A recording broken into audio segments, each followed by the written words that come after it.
ఇస్తూ నామినేట్ చేస్తూ వాడు ఎట్లా డిఫెండ్ చేసుకుంటాడు, వాడు తప్పు తెలుసుకుంటాడా లేదా అని చెప్పి నాకు నామినేషన్ పాయింట్ ఆడ మీదే ఉంది అంతే. ఇప్పుడు లోపలికి వెళ్ళిన తర్వాత చేంజెస్ ఏమైనా కనిపించాయా కళ్యాణ్ లో?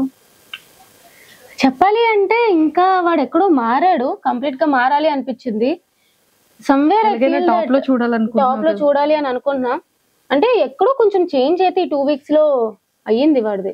మేనిఫెస్ట్ చేస్తా కళ్యాణ్ కోసం కూడా. యా, నాకు ఒక కామనర్ విన్నర్ అవ్వాలని ఉంది. సో కళ్యాణ్, డెమాన్ వీళ్ళిద్దరిలో ఒకరు విన్నర్ అయితే నాకు ఇష్టం.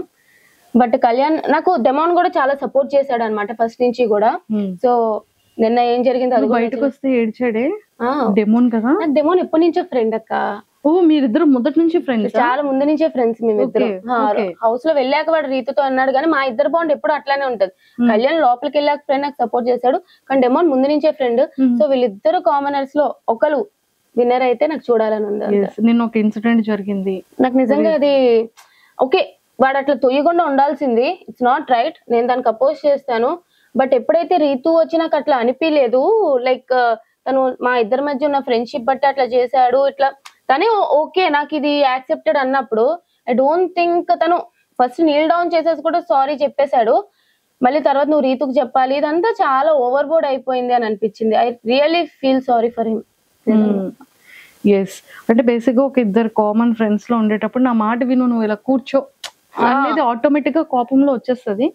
బట్ అది ఎందుకో జనాలకి కొంతమందికి అది చాలా నెగిటివ్. లేదు, అట్లాగా హ్యాండిల్ చేయడం ఒక పక్క ఒకవేళ లైక్ అందరికి నచ్చకపోవచ్చు, తను కూడా అక్కడ అనలేదు. బట్ ఓవరాల్ గా ఏంటంటే అలా చేయకుండా ఉండాల్సి అని చెప్తే బాగుండు. తను సారీ చెప్పినాక కూడా మరీ అంత మోకాలు వేయించేసి నువ్వు రీతు పక్క తిరిగి చెప్పాలి, ఎక్కడో నాకు అది నచ్చలేదు అనమాట. అనిపించింది ఫ్రెండ్ గా. యా, నచ్చలేదు అది నిజంగానే.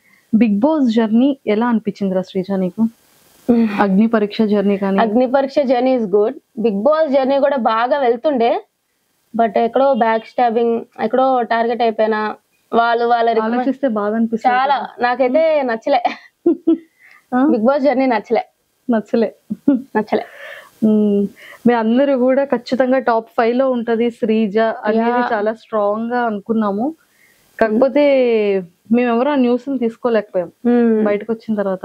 ఇదేంటి నిజంగానైనా ఇద్దరిని లోపల ఉంచుతారని చెప్పి ఫ్యాన్స్ అందరూ కోరుకున్నారు కదా, అది ఎందుకు ఉంచలేకపోయారు అని ఒక చిన్న పెయిన్ ఏదో మూల ఎక్కడో మాకు హర్టింగ్ అనిపించింది. అవును, మీకే అనిపించినప్పుడు నాకు కూడా అనిపిస్తుంది. ఏదైనా ఒక సిచ్యువేషన్ చాలు కింద నుండి వాళ్ళు పైకి వెళ్ళిపోవడానికి. నేను ఫస్ట్ 2 weeks నెగిటివ్ గా ఉన్నా, నేను అంత పాజిటివ్ వచ్చింది నాకు. మేబీ ఇంకా ఉండుంటే ఇంకా పాజిటివ్ అయ్యి చెప్పలేను ఎక్కడైనా ఉంటాను అని చెప్పి. బట్ ఖచ్చితంగా నేనైతే టాప్ 5 క్యాండిడేట్ అంటే ఉన్న హౌస్ లో కంపేర్ చేసుకుంటే I think I will be definitely in top 5 అనేది నా అభిప్రాయం. బట్ ఇలా పంపించేసారు 5 weeks లోనే. 5 weeks లోనా? 5 weeks అది. ఈ రీఎంట్రీ ఏంది అది, వాళ్ళు దేనికో యూజ్ చేసుకున్నారు నన్ను బలిపశువుగా, ఒక స్కేప్ గోట్ అంతే. సో 5 weeks లోనే బయటకు వచ్చాను అంతే. అయ్యో, కానీ ఏవి ఒకటి రాలేదని చాలా హర్టింగ్ అనిపించావు కదా. మేమందరం ఫినాలీలో చాలా గ్రాండ్ ఏవి నీది ఉంటదేమో అని మేము ఎక్స్పెక్ట్ చేస్తున్నాం. చేయరా? లేదురా, మేమందరం కోరుకుంటున్నాం. ఇప్పుడు ఏవి 100% అంత పెద్ద స్క్రీన్ లో నాగార్జున గారు పక్కన నిలబడి చూసే ఏవిని మిస్ అయింది కాబట్టి శ్రీజ ఖచ్చితంగా ఫినాలీ రోజు ఒక గ్రాండ్ ఏవి అనేది శ్రీజ ఉంటదేమో అని మేము ఎక్స్పెక్ట్ చేస్తున్నాం. తదాస్తు, but I don't think it will happen.